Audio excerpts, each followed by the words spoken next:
Hey, good morning, or good afternoon, or good evening, or whatever it might be when you see this. It is Tuesday morning, June 15th. I don't know what the date is. I stopped paying attention to the date, to be honest with you.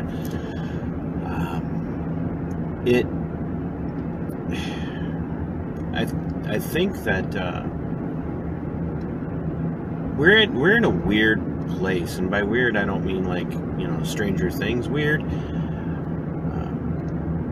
because I think Stranger Things is actually closer to reality than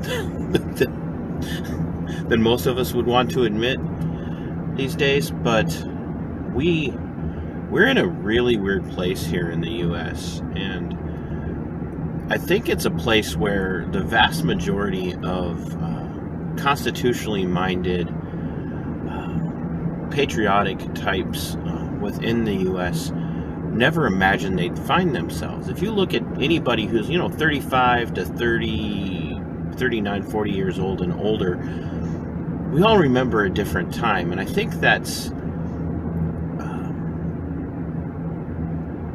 kind of a cliched thing that most people say. Back when I was a kid, people didn't walk around with their butts hanging out of their pants and ripped up jeans. And we all hear that kind of stuff. Our grandparents told stories like that, and we all remember watching episodes of Leave It to Beaver and I Love Lucy, and they wouldn't show people in a bed, and married couples even sleeping in the same bed because that was considered profane and lascivious. But that's not what I'm talking about. I'm talking about where we find ourselves socio-culturally and socio-politically here as a nation. And even though we're in the midst of Pride Month, that's not what I'm talking about. Yesterday, the United States Senate announced a bipartisan agreement on firearms control. And the thing that I want people to understand is that the people that the conservative base, the Republicans, if you will, have continuously supported and, filled in that little circle, that little dot on their ballot, for those of us that still do it with an ink pen. We've supported these people with an R next to their name, thinking for quite some time that it was going to be good for us, that it was going to protect our liberties, protect our constitutionally enshrined, not granted, constitutionally God-granted liberties from infringement. Well, yesterday, a bipartisan organization of Democrats and Republicans, the Uniparty, came to agreement on what they are now calling a precursor to sweeping firearms control. As I was saying, the House has, in a very partisan vote. Okay, I'm back. So anyway, the House, in a very partisan vote, has moved towards stringent firearms control.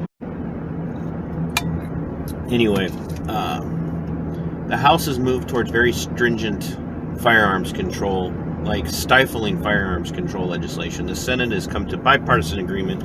They're going to meet in the middle, and anytime the Republicans meet in the middle with the Democrats, so anytime the moderate rhino types decide to meet with the Democrats, it's always very bad for traditional Americans, right? And what we have to understand is that the tragedy in Uvalde, and I'm not going to take any rabbit trails to entertaining anyone who wants to talk about how they've identified crisis actors. I'm sick and tired of that. Do I believe that the federal government would set up an event? Absolutely. Do I think that the federal government would hire people to play dead children? No.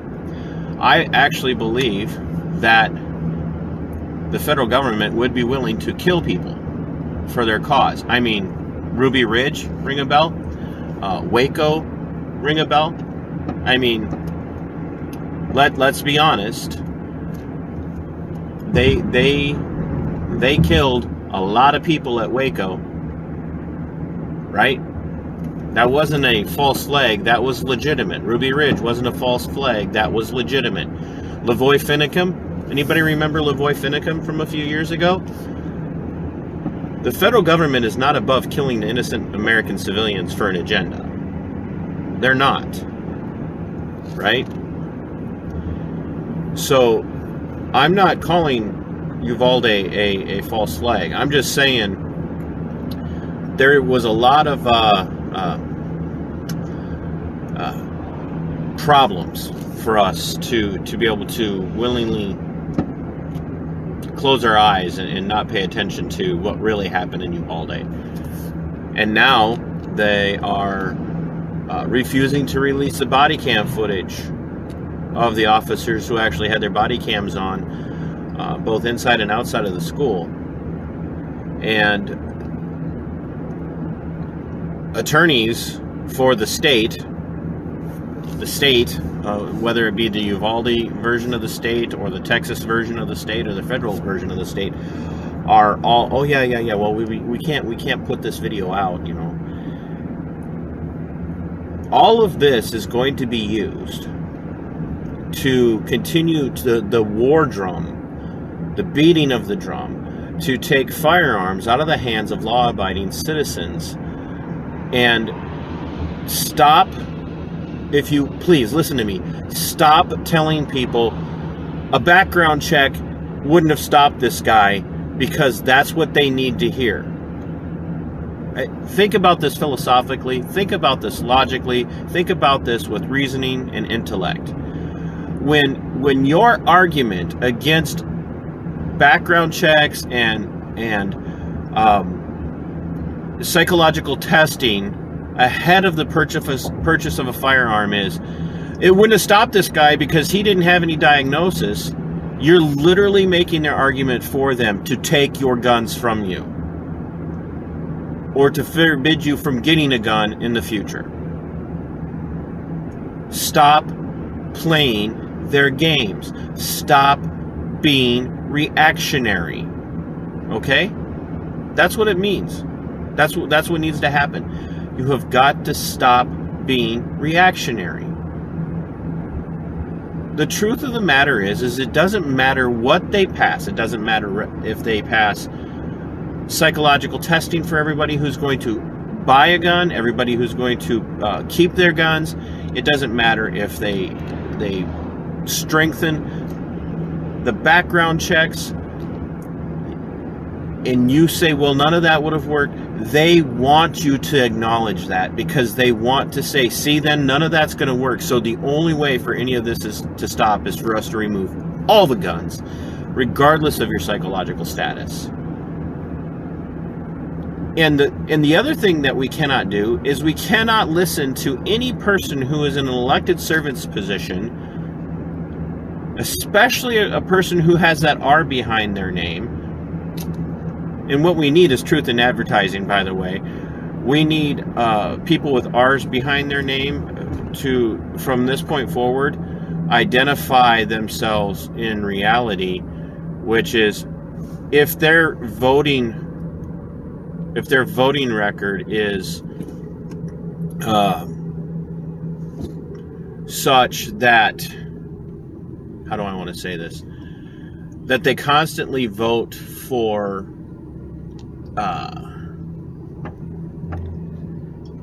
if I just saw an Amish abusing an animal, what a shock. If their voting record is such that they are constantly voting moderate or towards the left, even if they vote conservative on a couple of issues, instead of an R behind their name, there needs to be an RINO behind their name. I'm thinking of you, Michelle Fishbach.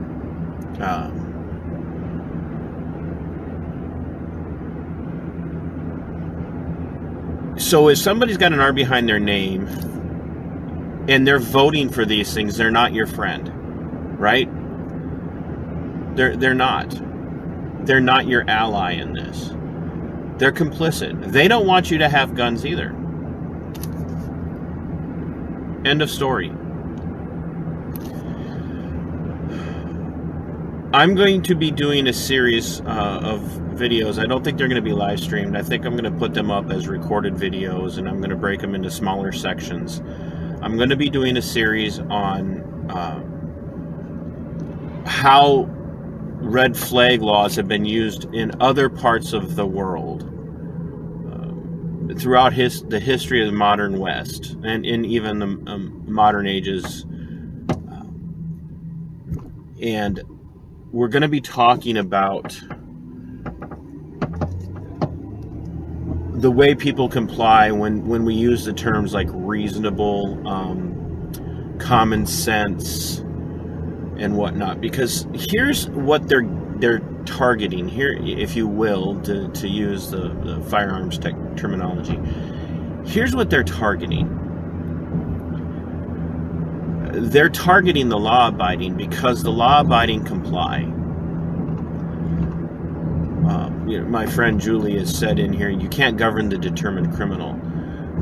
That's true. I'm not going to argue against that. It's just demonstrably true. I mean, look at the war on drugs, right?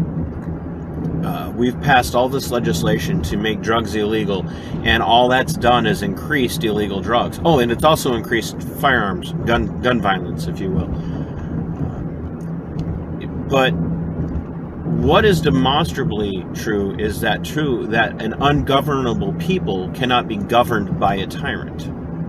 And we saw that play out leading up to 1776. The people of the colonies became ungovernable. And the only way for them to govern the people of the colonies was to crack down on them with tyranny. And the more they cracked down with tyranny, the more the people became ungovernable. Red flag laws are, right now, nothing more than a precursor. I know it sounds like, what? How could a red flag law be a precursor? A red flag law is the worst of the worst. Like, they can now use this to take your guns. Look, they're gonna pitch red flag laws as a cure-all for mass shootings, as a cure-all for the end to gun suicides, as a cure-all for the end to whatever.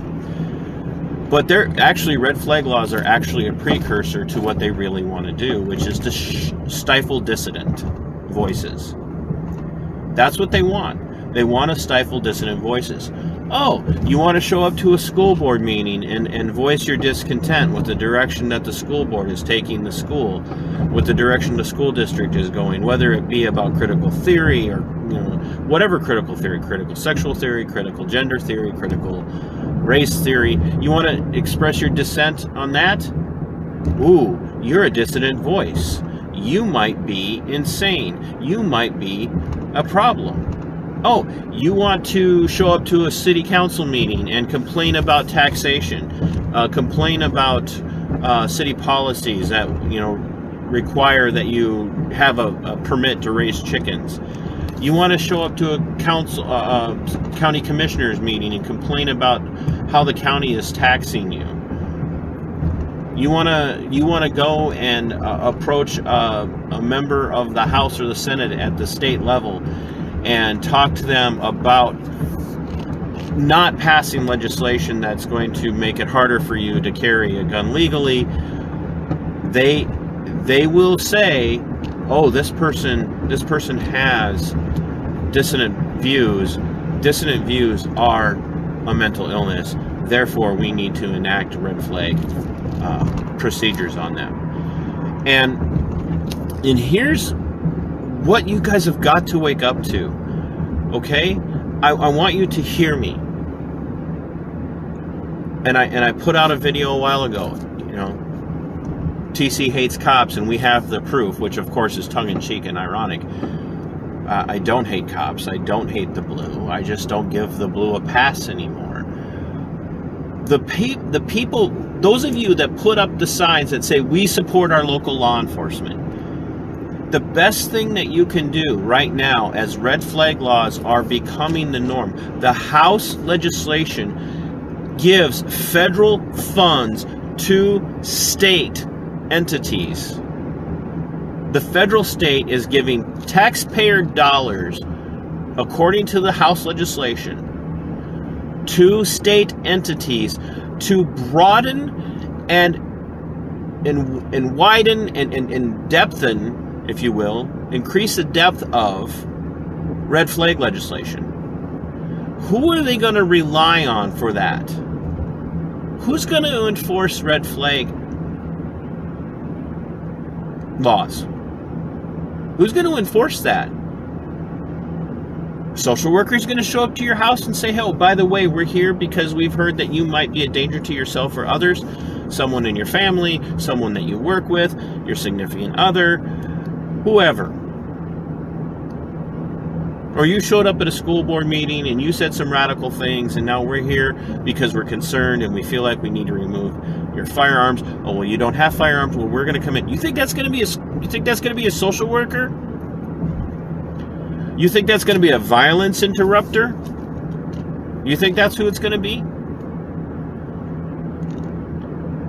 That's going to be your local law enforcement. The people who you put the signs in your yard for that say we support our local law enforcement, that's who's going to come to your house. That's who's going to show up and say we've got a court order here to come in and check your home for firearms and remove them. Oh, by the way, no due process. No due process. And then you have to go to court and fight to get those weapons back, which is going to cost you thousands and thousands and thousands of dollars. You've got to start talking to your local sheriffs. And by the way, if you're in Olmsted County, good freaking luck.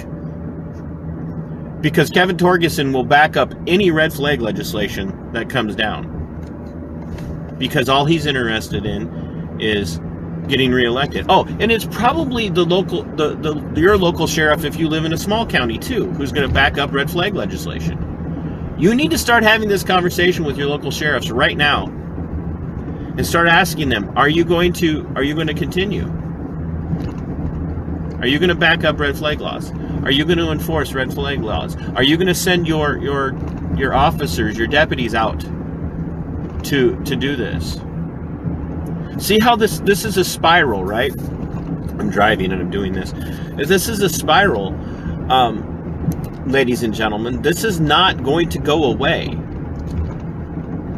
They are literally in the midst of setting us up, pitting us against one another. That's what they're doing. They're doing it intentionally. They want us divided. They want to use the system against us. And they want us to distrust. And so what I'm saying right now is you guys have got to be on the front end of this. Every single one of you has got to be on the front end of this. You can't say, well, I'm just going to trust that they're going to do the right thing. No, you can't trust that anymore. You can't trust your legislator. You can't. I don't care if they're a conservative. You can't trust anybody on this. You have got to take the bull by the horns, and you have got to really, in philosophical ways, you have got to start beating this home. You've got to drive this nail home. Like, you work for us. We don't agree to this. And you have to be willing right now to draw a line in the sand and say, I'm not going any further.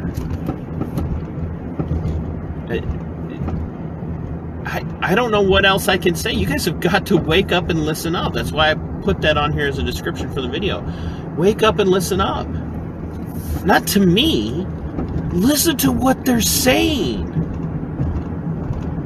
We're hearing this all over the place. Like Matthew McConaughey, everybody loves Matthew. Did you see his performance last week? And that's what it was. His performance at the White House. We've got to. He wants to silence. He said that the media needs to not report on certain things. And it's not, he really wants the media shut down on talking about these things. And he wants stronger red flag legislation.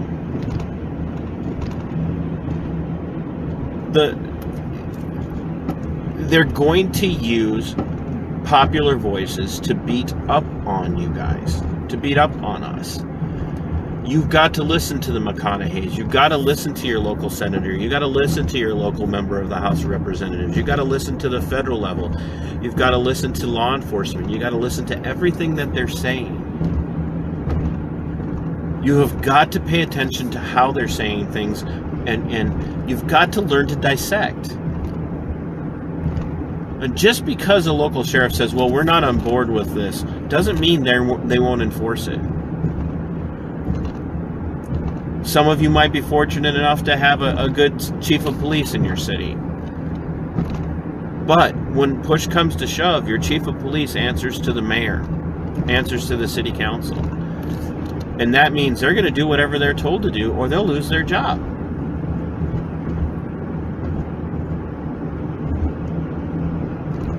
And the city councilors are going to do whatever the state tells them. The county commission is going to do whatever the state tells them. The local mayors are going to do whatever the state tells them because they don't want to lose the funding. And the state's going to do whatever the feds tell them because they don't want to lose the funding.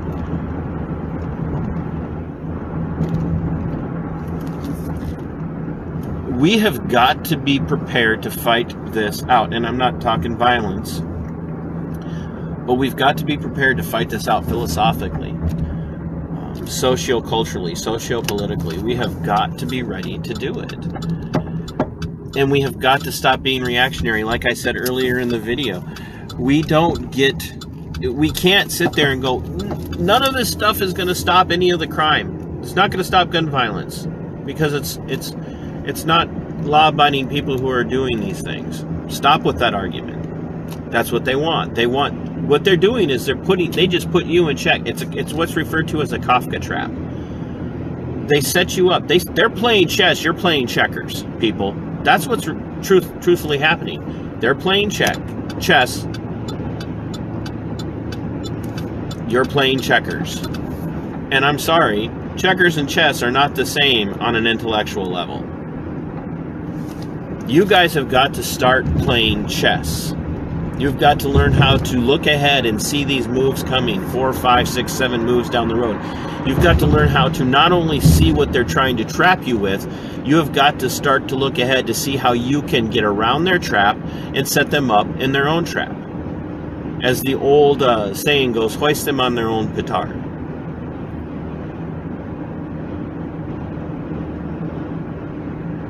That's the only way that this ends. But especially here within the conservative movement, in the Midwest especially, we are reactionary conservatives for the most part. We're Fox News conservatives. Oh my gosh, we take our talking points from Sean Hannity, and we take our talking points from, the Five. We take our talking points on whatever, the conservative news network is saying, and then we go on, and that, no, you can't do that. Like, you've got to think ahead. You have to be preemptive in your logical and philosophical strikes. You're right now, so everybody's so focused on red flag legislation. Everybody's so focused on the age of when a person can buy a firearm. They're not focusing on the truth of the matter, the reality of the matter, which is, what are they really gunning for, if you will? What's really happening? What's really going on? Because it's not what you think it is. They're not interested in red flag legislation. That's not what they want. They want to catch you in a trap. They want to get you saying, yeah, but then none of that's going to work. Then they're going to say, well, if you think it's going to work, if that's not going to work, what will work? And this is where they get most of you. Well, the only way to make this work is to take the guns away from everybody. well, thank you very much. We agree. You just gave them what they needed. And I'll say on this video right now, like I said in a post before, I will not agree to any legislation. In truth, I will not agree to any legislation that further restricts anybody's ability in the United States to buy a firearm, to own a firearm, to bear a firearm. I won't agree to it. I don't care how many lives are saved. I will not agree to any legislation at all that continues to infringe or widens the infringement upon the right of the people to keep and bear arms. Period. Because people are not dying because of us bearing arms. People are dying because too many people don't bear firearms. And the feds are counting on us not being aware of that. Because they're distracting us with things like red flag legislation. They're distracting us with age limits on when you can buy a gun. They're distracting us with things like the capacity of a magazine on a gun. That's what they're distracting us with. They want us so caught up in reacting to the minutia that we aren't seeing the forest for the trees. And so you got to get above this right now. You've got to get above all of the other arguments. Like, there was a guy who put a member of the House of Representatives, I think it was, sitting at home with his guns, in a conference Zoom type meeting or whatever, and he was showing how when you restrict, like the firearm I have on my hip right now is a 12-round magazine. According to the new legislation, I won't be able to carry that anymore because the capacity is more than 10. And now, is that a legitimate, like, he points out, well, I won't be able to carry this gun, so effectively, even though you're not banning this gun, you're banning the magazine in this gun, and so I won't be able to carry this gun anymore. So, because now just carrying the gun with the magazine that I have in it has now made it illegal, even though the gun is technically grandfathered in. Sure, that's valid in that he's right, but there again, forest for the trees. That's what they want us to focus on, is the minutia. What we have to be focusing on is the end goal. They want to push you into a corner where you're caught in the Kafka trap of agreeing with them that the only way to end all of these horrible massacres and all of the deaths of all the innocent children by gunfire and all the gun suicides and all that other stuff, the only thing that they want you to do is to agree the only way to end that is to remove all the guns from the hands of all the people in this country.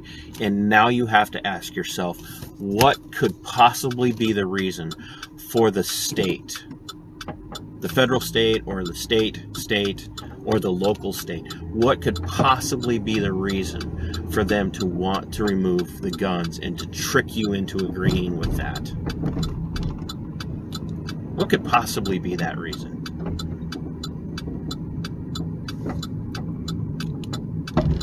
Could it be because they're preparing to destroy all of your liberties? I mean, that couldn't possibly be, right? I mean, we live in a republic. We live in the freest country in the world, right?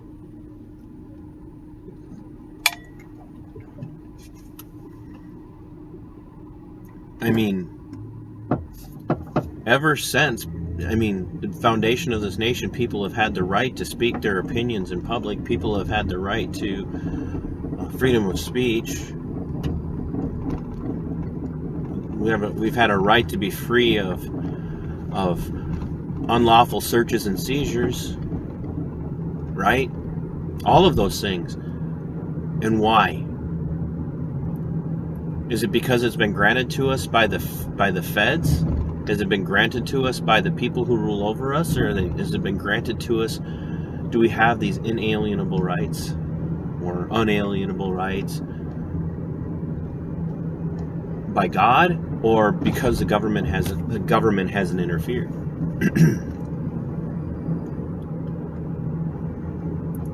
They want us to see them as the arbiter of our liberties. They want us to see them as the deciders of what is constitutionally ours and what is constitutionally not ours. And they want to get us to agree that the only way for us to be safe is for all the guns to be removed from society, so that then they can, for the good of general welfare, protect us from ourselves. The question is that what the Second Amendment is about? Is the Second Amendment really about us being protected from others doing harm to us? Is the Second Amendment really about us being able to hunt and fish? Or is the Second Amendment about the general welfare of the people to not be harmed by the state?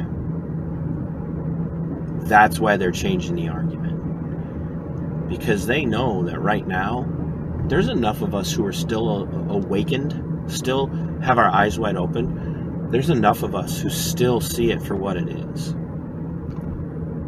And they're changing the narrative right in front of your very eyes. And they will use every tragedy that they can. They will use every single tragic event that they can to continue to push that mentality, to push that ideology, to put us in a position where we have no choice but to cave to their philosophical underpinnings and make us see it their way, so that we finally don't have a choice but to say, yeah, you're right, we need to be safe.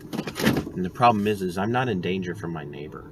I'm not even in danger from a guy showing up at the supermarket trying to kill me. I'm in danger from an overreaching state and blind trust to everybody who serves the state. That's where the danger is. Do not trust the state. Just because someone wears the uniform of the state doesn't mean that they can be trusted. Wake up and listen up to what's going on around you. Start playing chess. Stop playing checkers.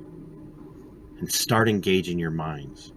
Patriots should be the most intellectual and logical people, the most philosophical people, especially if you're a Christian. Sic Semper Tyrannis.